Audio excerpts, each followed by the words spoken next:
Hi guys, welcome to my YouTube channel, and today we'll be talking about overthinking and perfectionism. Yes. So there are some set of people like me that love to overthink and do mental masturbation. We are perfectionists. We have to be able to figure things out in our head before we take the first step. We're always thinking, how are you going to do that? What is going to happen next? We have to see the end from the beginning. It happens to me almost all the time. I get an idea or I have a goal I'm trying to achieve. And initially, I'm so excited about it. I'm thinking of all the ways I could achieve this thing. Different ideas start coming to my head. And just give me like a short period of time, a day or two. And I'm thinking about this thing, and I'm coming up with different scenario of how it could go wrong. Or have you thought about this? How are you going to do this? What about this? Is this going to work out? Are you going to figure this out? And all these questions keep coming to me, and my head just keeps going and going. And what it does is that it overwhelms you. You get so overwhelmed, you're like, where do I even start from? Where do I start answering all these questions from? This is going to be near impossible to achieve. The excitement, the initial excitement and the passion just fizzles out. After a couple of maybe days, you're just like, okay, this is too hard. I can't do this. And that's it. And this is an idea you were initially so passionate about, you're excited about. That is how you end up not doing anything. Yeah. That is the story of a regular overthinker or a perfectionist. You have to have it figured out. You have to see the end from the beginning. If you're not seeing the end of the road, you're not taking that step. You're literally like, I need to know what's going to happen before I step out. It is not a good place to be, because you're going to be missing out on a whole lot of things. You're going to be missing out on a whole lot of opportunities. And if you're like me, you'll probably be very frustrated with yourself, because you have so many things that you want to do, that you aspire to do, that you're simply unable to do because you are overthinking things and you feel you're not ready. You're not ready to pay the price of being laughed at, of starting not perfect, because you have a perfect picture in your head and you want to start with that picture in your head. So if you are battling with this, if you're someone like me, stay tuned. You're really going to enjoy this session. Of recent, I've been in that situation. Yes, of course, I overthink and I'm a perfectionist. I'm usually in that situation. But of recent, I've been really frustrated with myself, because I have this idea in my head that I really wanted to execute, and I've been unable to for the past like 1 year. And every time I wake up, I'm like, Mary, I know you can do this. Why are you not doing it? And even though I know a lot of things, I know that, okay, you take it a step at a time. You're not supposed to know the end from the beginning. You're supposed to do it afraid. You're supposed to, courage is not the absence of fear. I know all these things, all these theories. I could literally sit down and lecture myself. The theories, I know them. But knowing the theory doesn't get you to do it. That's one thing I've realized. Just knowing the theories doesn't get me to actually take the actions and achieve the goals that I want to achieve. So it was really frustrating for me, because I've listened to podcasts. I know all these things. I could self-talk myself into. You could do it, be action bias. When you take the first step, you connect the dots looking back. So many things. I have it, but it still didn't get me to start. So recently, fortunately, I was scrolling through LinkedIn, and I saw a post by someone I know. She's a mental health coach, and she posted that she was going to give free sessions, 5 free sessions in that particular month to people. At that point, I'm like, I was grasping at straws. Anything that would work, I was ready to do it. So I'm like, mental health. So I quickly switched to WhatsApp. I looked up her contact and I messaged her, and I'm like, hey, can I sign up for this session? Mine is not mental health, but I've been quite stuck, and I need a different perspective. I need help. If you could take me on. And she was really excited. She was like, okay, fine, I can take you on. And I booked a session with her, and we had the session. Now, the result of the session is me taking this action, producing this video you're watching. So if you want to know what we talk about, stay tuned, and I will be sharing the framework that we came up with, 3 pillars from the framework we came up with that got me to actually take the first step and take action and bring me out of the inertia I've been for over a year. So I'll be talking about 3 pillars from the framework that I had with her. And the first one, there's this popular quote, and I would like to time it like that, even though I'll be explaining what it is. It is that know thyself and to thyself be true. So during the session, I was talking to her about how I have this idea. I don't think I am lacking of resources. I have the skills. I've seen people with less resources doing amazingly well. I don't think I lack anything I need, but I don't know why I'm not starting. And then I was telling her all these things. When I pick an idea, I think myself out of it. I'm always thinking, will it work? Will it not work? How will it work? What am I supposed to do? So many questions. And I was going on and on talking to her, and she was listening. And at some point, she looked at me and she said, so you already know these things about yourself? And I'm like, yeah. She was like, okay, so you know yourself. So it's not about the fact that the idea you have is not good. It's not that about the fact that the goals you have or the goal you have is not good enough. Is that whatever it is you're going to talk yourself out of it is not always good enough. So it's not about what you're trying to achieve. It's about you. And you know yourself. Why not put a structure around it such that you do what you want to do in spite of yourself? And then I paused and I thought about it. She said, yeah, build a structure that will get you to do what you need to do. Anyways, whatever you need to do, put a structure to it, build habits around it. And she started breaking down the things I need to do. Okay, so you're struggling with ideas. You already mentioned that ideas come to you at a certain time of the day. You know yourself. If you're a person that wakes up early in the morning, you're an early person, probably ideas come to you in the morning. When you wake up, take your pad, journal, write things down. It helps you clarify your thoughts. It gives you clarity. If you're a person that sleeps at night, you're a night crawler, write down right before you go to bed. At whatever point, whatever works for you, probably when you're washing dishes or whatever, and you get an idea, write it down. Make it plain, write it down. When you write it down, don't just stop there. Break it down. What do I need to start? What actions do I need to take? What items do I need to get? Who do I need to reach out to? Whatever it is at that point, before further research or anything, or before you overthink, right there within like that 30 or 1 hour, sit down with it, break down the things you need to do into actions, into steps. And then when you've broken it down, your perfectionist trait would want you to create an elaborate plan, a perfect plan. Don't fall for it. Build the basic thing you can. It's like an MVP. Come up with the basic version of the idea, the basic version of the goal. Something basic that it won't be so hard or overwhelming for you to achieve. Break it down into the things you need to do. And then take those things that are very clear and schedule it into your daily life. Maybe you do 2 days in a week for 30 minutes or 3 days for 1 hour, whatever it is that you need to do. But break it down and break it into small chunks that when you look at it and you're about to do it, it doesn't overwhelm you. And you're not at that point looking at the whole picture. You just know that I just need to get this one thing done. So you're not overwhelmed and you're not overthinking a whole lot of things. Just do that, and it's a structure you put around yourself that gets you to take the first step without overthinking the whole process. And I was like, and it makes sense. Like, most times than not, when you're overthinking, what takes out the passion or what takes out your initial excitement is the fact that you get overwhelmed with all the questions or the actions or the things you need to do while thinking about that idea.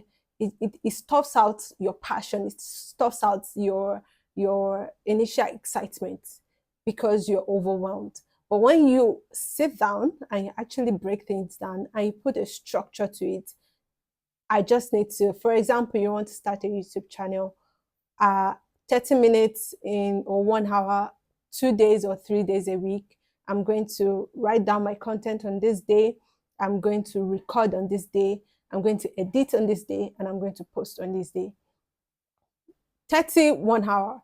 Don't and don't lower the barrier of entry for yourself. Don't want a production grade video on your first day. Know that on the first day you might not hit that target you have for yourself. So be compassionate to yourself. Give yourself that leverage. Do the basics. When you're building a structure to get yourself to do things, no matter what, like I've said before, don't do too much. Don't be too elaborate. Start with the basics. The point is to get the ball rolling and for you to take that first step without being overwhelmed, and keep doing things towards the goal without being overwhelmed. You will get better. Your first output is not going to be the best. You have to be okay with that and be able to take the first step just to get the ball rolling. Now, the number 2 pillar in this framework that I'll be talking about is get an accountability partner. Yes, get an accountability partner. You've tried it yourself, it didn't work. You can't rely on your willpower alone. It hasn't worked in the past. It will probably not work now. Sometimes you just need somebody else to push you. It's just like when I go to work. At work, I meet my deadlines. It doesn't matter whether I'm feeling not in the mood or I'm overthinking.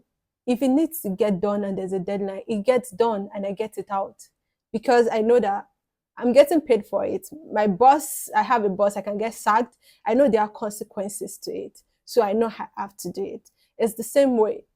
If you get an accountability partner, somebody that can hold you to your words, to your deadlines, and you know that there are consequences to these things if I don't do them. Now, when you're picking an accountability partner, there are criteria that you need to look at, because you can't just pick any person. The person has to be able to do the job. So when you're picking an accountability partner, there are a couple of things that you need to take into consideration. Number 1 is the person can be an overthinker or a perfectionist like you. Both of you are going to get stuck. The person has to be somebody that can hold you to high standards and tell you the truth. They will tell you what you're doing is not good enough, do it again. They can tell you, oh, you need to meet this deadline, and you actually take them seriously. They have to be the kind of person that will not settle for your excuses. You won't tell them, oh, I worked till 8 p.m. yesterday, I'm so tired. And they'll be like, yeah, I understand. No.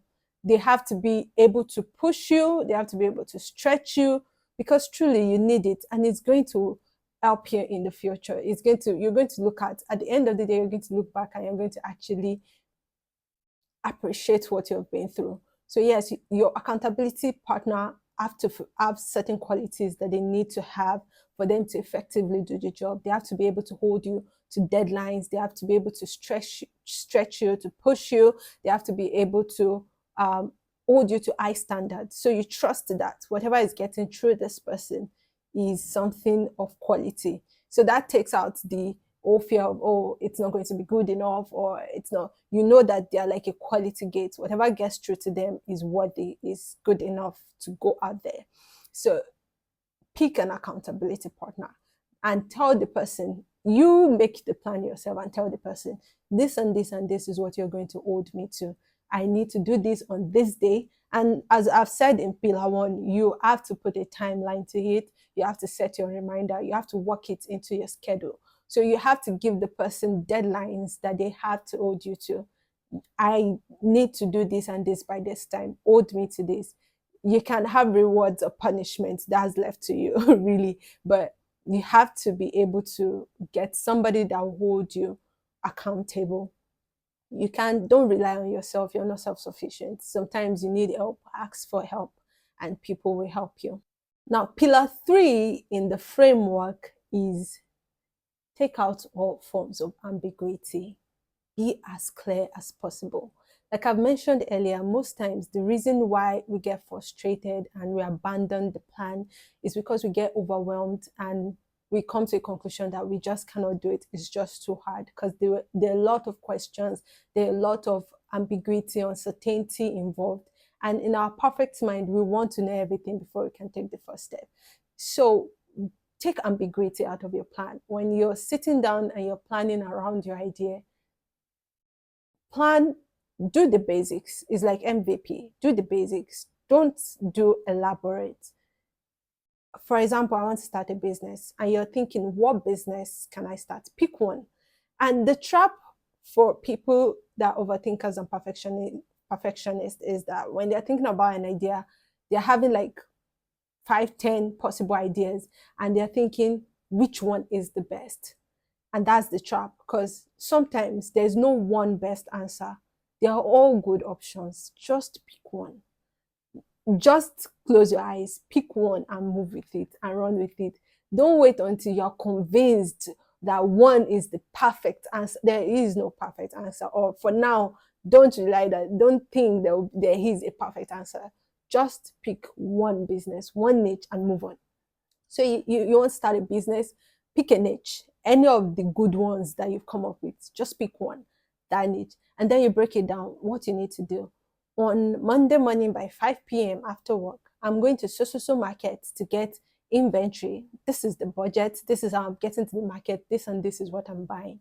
On Tuesday, I'm sending emails to these people and these people. Break it down into actionable steps, things you need to get, actions you need to take. Take out ambiguity. If you need to reach out to somebody to explain, if you need to research, ChatGPT, whatever it is you need to do. But don't fall into the pit of trying to be elaborate. Of course, you have the capacity to do more and you will do more. But initially, don't fall into, I must make it big for the first time. Start small, start basic, get your feet in there, start doing first, and then you can get better at it and you can start the elaborate plan, all the things you have in your head, the flowery things, the dreamy things, they can come later, but start bare bone. Lower the entry barrier for yourself. Be compassionate to yourself. Start, everybody, if you look at everybody doing businesses, look at all these big names and everything, they didn't start as glamorous as they are now. They started very basic. Oh yeah, I know you know this, but I'm saying it again. When you're making your plans, this is what you should have in mind, breaking down the things you need to do and the actions you need to take. After my coaching session with her, she looked at me and she said, okay, so I'm going to schedule another session for next week. And she gave me a bunch of deliverables. Part of the deliverables, as you already know, was I should come up with a structure. What structure am I going to put in place to ensure that, in spite of everything I know, I'm still going to do what I said I'm going to do? Because it's not the idea problem, it's not a goal problem. It's not, oh, it's not perfect enough, it's not good enough. That's not the issue. It's you. You already know this. So what structure are you going to put in place to make sure that you get the things you say you want to get done, irrespective, in spite of, you're going to get it done anyways? The second deliverable, or another deliverable she gave, was that I want you to tell me who your accountability partner is. Go pick an accountability partner. You already know what you're looking for in an accountability partner. Pick somebody that can hold you up to your words. And then the third thing she said was that when you're coming, I want to see how you have incorporated your actions, your plans into your daily life, into your schedule, into your calendar. I want to see the actions, the things you need to do, when you're going to do them, and all these things. And these were like the deliverables she gave me. Of course, there are more than this. And she was like, okay, I'm going to see you next week. And really, I mean, I'm here doing this to show that it does work when you put structure, when you have an accountability partner, when you know that there's somebody that is going to hold you to your words, somebody that is going to check up on you and say, are you doing what you're supposed to be doing? When you have clarity and there's no ambiguity in what you're doing. So in summary to everything I've said today, if you are an overthinker, you're a perfectionist, you're frustrated, you have one goal in mind, you have one idea that you want to execute, and you simply find yourself in a place where you're unable to take actions or you're just frustrated, the 3 pillars that I've mentioned, I'm going to mention them again. Build a structure. You already know thyself, and to thyself be true. So don't trust yourself. build a structure, put a structure around yourself to get things done no matter what. And this also ties to the whole thing about network and being around the right people, because when you see them, they are kind of holding you up to a certain standard and you don't want to fall short, so you have to level up. So put a structure around yourself to do the things you want to do. Number two is get an accountability partner. Your willpower alone will not work. You've tried that, it didn't work. So get an accountability partner, somebody that can hold you up to your words, somebody that can check up on you, somebody that you know that when whatever it is you're putting out there, if they say it's okay to go, it's okay to go. So you can trust their judgment and you can fly and you can take that step. And number three, take every form of ambiguity out of your plans. Strive for clarity, reduce or lower the entry barrier for yourself. Don't start with the elaborate plans on your first day. Start with the basic things, the things you know you can accomplish without overthinking, the things that the low hanging fruit that you know you can reach for without getting yourself into a rut. So thank you guys. If this video has inspired you in any ways, if you've been able to get answers, if it has helped you, and you like content like this, more content like this, please like and subscribe. See you. Bye.